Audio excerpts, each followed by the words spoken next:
Bien,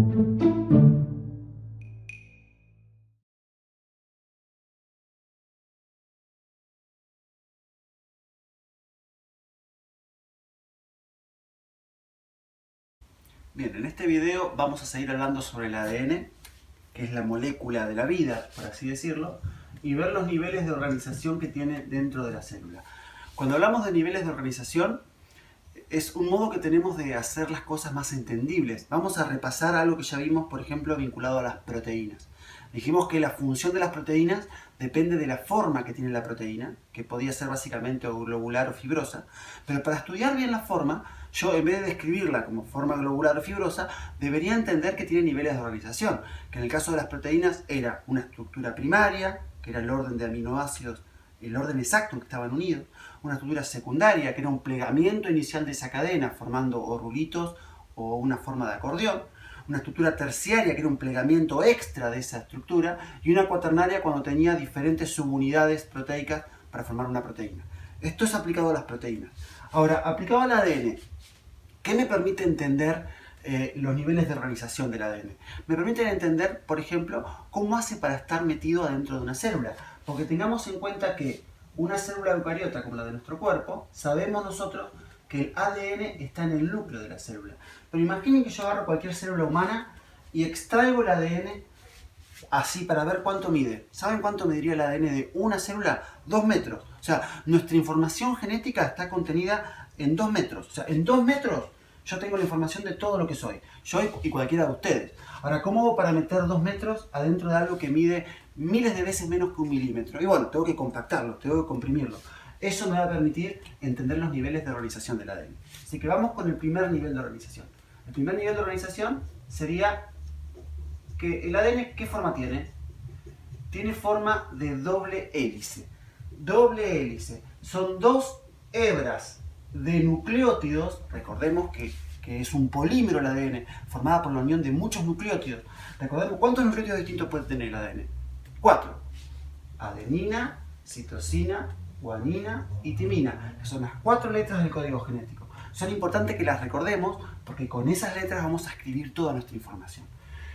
Recordemos además que estas letras se corresponden con las bases nitrogenadas de cada nucleótido. Y recuerden que un nucleótido está formado por un azúcar, un grupo fosfato y la base nitrogenada. Y hacia adentro del ADN yo tengo las bases nitrogenadas que se enfrentan y se unen con un enlace puente de hidrógeno de acuerdo al siguiente requisito. La A siempre se une con la T y la C siempre se une con la G. Eso es muy importante que lo tengan en cuenta siempre. Si yo les pongo C, C, G, A, T y les digo acá tengo una cadena de ADN, la cadena de enfrente, ¿cómo va a ser? Ustedes ya me lo tienen que poder responder. Acá sería G, G, C, T, A. Entender eso nos va a permitir entender cómo hace la célula para pasar su información a las células hijas y cómo se transforma esto en proteínas, que es lo más interesante de todo esto, que lo vamos a ver más adelante. Bien, pero volvamos al video de hoy. Esos 2 metros de ADN, ¿cómo los meto acá? Bueno, el primer nivel es entender que es una doble hélice. Pero esta doble hélice, que tiene toda una explicación de por qué es así, es muy estable y nos permite asegurar que la información no se destruya ni se pierda, ocuparía 2 metros en el caso del ser humano. Ocuparía 2 metros. Para comprimir esos 2 metros, yo tengo el segundo nivel de organización que se llama nucleosomas. ¿Qué es un nucleosoma? Bien, vamos ahora, voy a dibujar el ADN, en vez de dibujarlo como una doble hélice, lo voy a dibujar como así, como un hilo, para hacerlo más fácil de la explicación. Dentro del ADN, del núcleo de la célula, yo tengo unas proteínas especiales que se llaman histonas. Estas rojitas que estoy haciendo acá se llaman histonas. Esas proteínas actúan como... ¿Vieron los ovillos de lana? Que uno enrolla la lana en torno a algo, o sea, en torno a algún tubito, en torno a las manos de alguien, en torno a una silla, pero en torno a algo tiene que ovillar. Bueno, esas histonas sirven para ovillar el ADN. Entonces el ADN se empieza a enrollar en torno a las histonas. Quedaría algo así.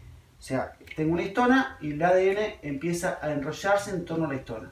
Y acá tengo otra histona y el ADN empieza a enrollarse en torno a la histona. Bueno, ese nivel de enrollamiento inicial se denomina nucleosoma.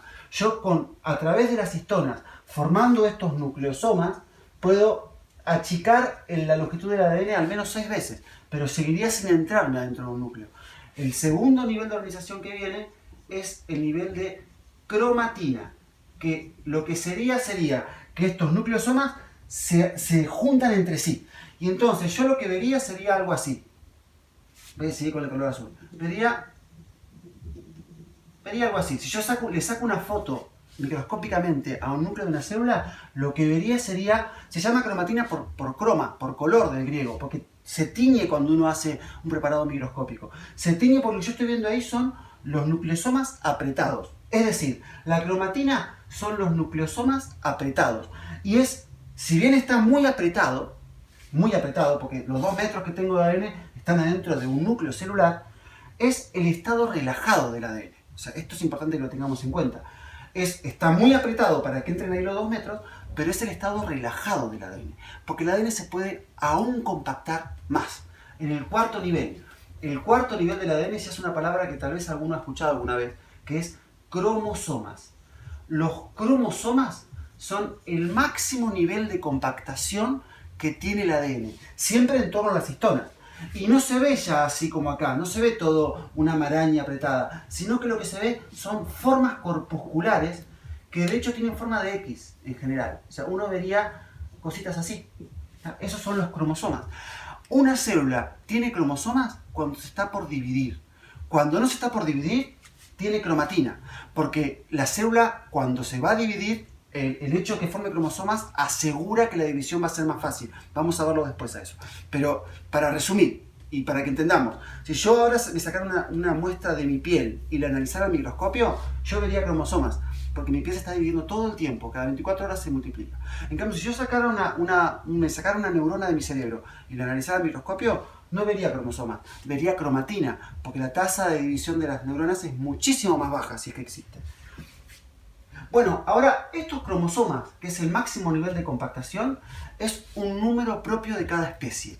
En el caso del ser humano, nosotros tenemos 46 cromosomas. Todos los seres humanos tienen 46 cromosomas.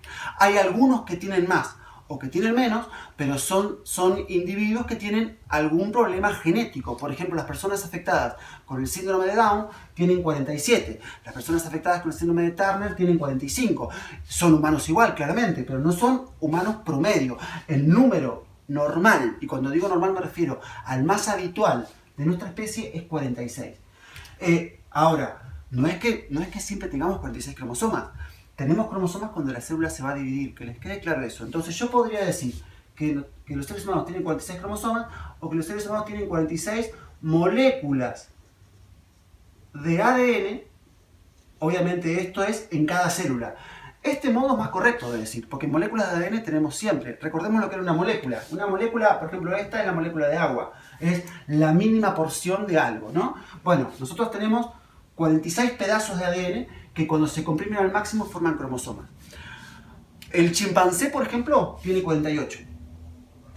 La mosquita de la fruta, la drosófila, que es la mosquita chiquitita esa que parece que flota, tiene 8 cromosomas. Uno podría pensar, bueno, cuanto más cromosomas tiene algo, más complejo es. Bueno, a ver, mi gata tiene 38, pero un perro tiene 78. Entonces, la cantidad claramente no tiene que ver con la complejidad del organismo, a no ser que el perro sea más complejo que yo. Un helecho, no sé si ubican los helechos, son esas plantas que cuelgan, que suelen estar en lugares húmedos, puede tener 1000 cromosomas, o más de 1000. Es decir, el número de cromosomas es propio de la especie. Todo ser humano tiene 46, excepto las excepciones que he dicho y algunas más. Todos los gatos tienen 38, todos los perros tienen 78, todas las drosófilas tienen 8. Pero la cantidad no tiene que ver con la complejidad. La cantidad tiene que ver con otras cosas que iremos viendo a lo largo de la cursada.